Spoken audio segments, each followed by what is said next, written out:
أعوذ بالله من الشيطان الرجيم. بسم الله الرحمن الرحيم.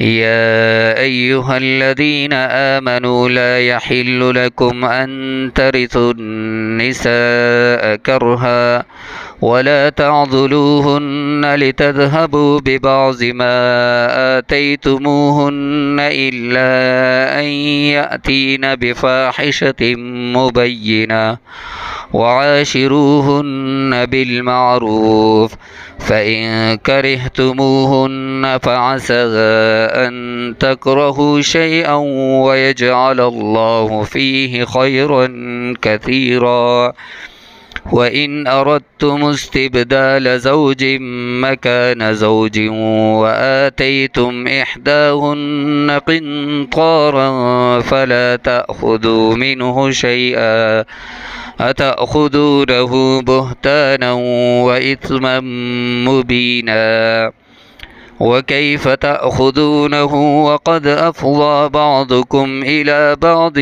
وأخذن منكم ميثاقا غليظا ولا تنكحوا ما نكح آباؤكم من النساء إلا ما قد سلف إنه كان فاحشة ومقتا وساء سبيلا. حرمت عليكم أمهاتكم وبناتكم وأخواتكم وعماتكم وخالاتكم وبنات الأخ وبنات الأخت وأمهاتكم اللاتي أرضعنكم وأخواتكم من الرضاعة وأمهات نسائكم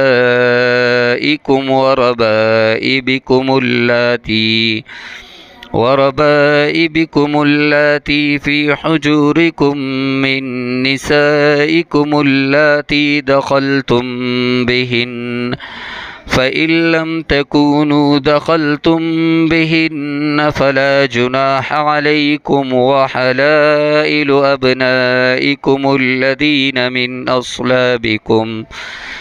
أصلابكم وأن تجمعوا بين الأختين إلا ما قد سلف إن الله كان غفورا رحيما.